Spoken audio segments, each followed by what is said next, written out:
In this episode, tuturuan ko naman kayo paano mag-trade dito sa OKX DEX. Paano bumili, magbenta, at gagawin natin yung example is yung mga meme coins. Alright? So here, dito ngayon sa main tab, makikita mo sa gitna, sa lower middle, is meron tayong trade na button. Click lang natin to. Pag click natin ulit, meron tayong 4 types of trading, no? Trading features. Meron tayong easy, meme, swap, and bridge. Ang easy is very straightforward. Kung magkano naman gusto mong bilhin, like for example, easy, itong gusto natin bilhin, gusto mong bumili ng 1 sol worth of easy, click mo lang yan. Unfortunately, kulang balance ko sa sol, so hindi natin mapupush through yan. But if meron kang 1 sol, click mo lang yon, fill up sol, then buy. Ganun lang kabilis yung pag gusto mo i-sell, mapapansin mo sa tabi ng buy, meron tayong sell, ganun lang din yon, ganun kabilis. Pag gusto mo i-check yung chart dito sa top right, click mo lang itong parang dalawang kandila, makikita mo yung chart ng easy. And as you can see, it's not looking good, no? Now, ano naman tong meme? So dito kasi sa meme, ang importante kasi sa meme is kailangan mabilisan ka. That's why, meron ka dito mga presets na. Ayan, no? Meron tayong mga presets na dito sa buy. Meron tayong 0.1 sol, 0.5 sol, 1 sol, or custom. Custom yung parang nasa easy. But dito, meron tayong mga presets para isang pindutan lang, quick buy, mabilisan. Kasi importante sa meme is mabilisan, lalo na sa mga very, very short-term meme coins. Ito yung mga quick profits lang.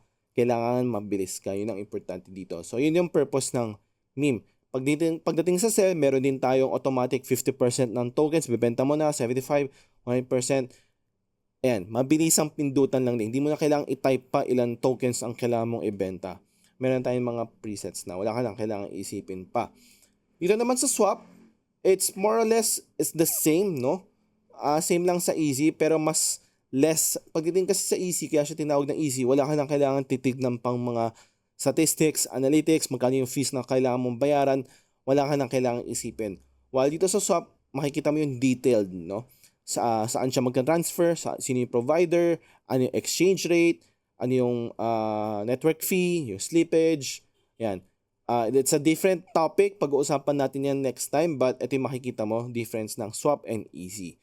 If gusto mo mas detailed na pag-swap, gamitin mo yung swap. Pag ayaw mo na isipin yan, gamitin mo yung easy. Ano naman tong bridge? So bridge is technically, it's not swapping. Ang bridging is, katulad ng sinabi ko sa last episode, marami tayong blockchains dito sa crypto. So what if ang pera mo ay nasa Ethereum, kasi yun na mas kilala natin. Meron tayong Ethereum sa Ethereum. Pero kung meron kang gustong bilhin na token sa Solana or meme coin sa Solana, ang funds mo ay yun yung Ethereum lang sa Ethereum. So, ang purpose ng bridge is pwede mong technically, isa-swap mo na rin naman from Ethereum, lilipat mo siya sa Solana blockchain. Like, for example, here, again, Ethereum, meron akong Ethereum dito na worth $10.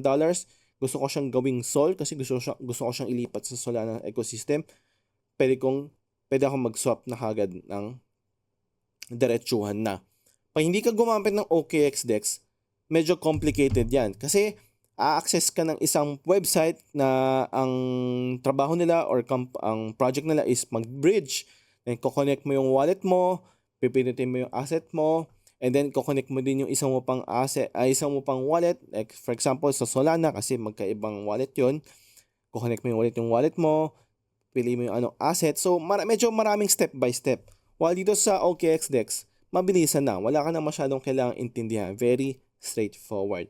So yan, mapapansin mo, if ni-bridge ko yung Ethereum ko papuntang Solana at magiging Solana siya, magiging $7 worth yung magiging pera ko from 8.28. So yun yung parang medyo may minimal fee tayong kailangan bayaran. Pag isang click mo lang isang bridge, then okay na. Wala ka lang kailangan isipin pa. Like, try natin bumili, no? So right now, meron ako sa BNB, meron akong fund sa BNB. Like, for example, gusto kong bumili ng cake. Bibili tayo ng cake. Click mo lang yung trade. Pag sa easy, ganun lang kabilis yan. Sorry natin, bibili tayo ng 0.01 worth na BNB for cake. Click mo lang yung next. Ay may mga reminders neto. Confirm buy. Biometrics. Transaction submitted. Antay ka lang saglit. Few seconds. Then, Ayan, successfully traded na. Nakabili na ako officially ng Cake token. Then makikita mo yun sa history ko anong ginawa ko. Nag-trade ako ng OKX na from BNB to Cake. Andiyan yung wallet address, time, service fee, sino provider, etc.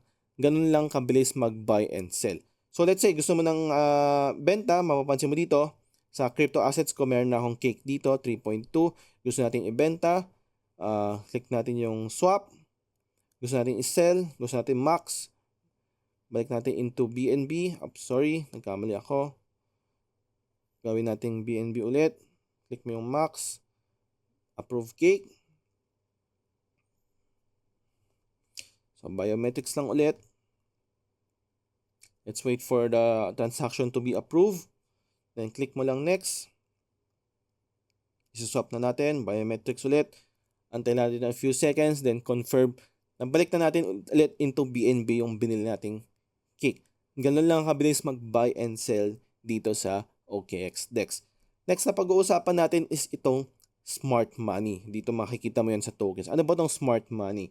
Pag-uusapan natin yan sa next episode. So, make sure abangan nyo. Subscribe kayo dito sa channel ko. Like mo na rin tong video and share mo rin tong video sa mga gusto rin matuto ng OKX DEX. Yun lang. Thank you. Bye.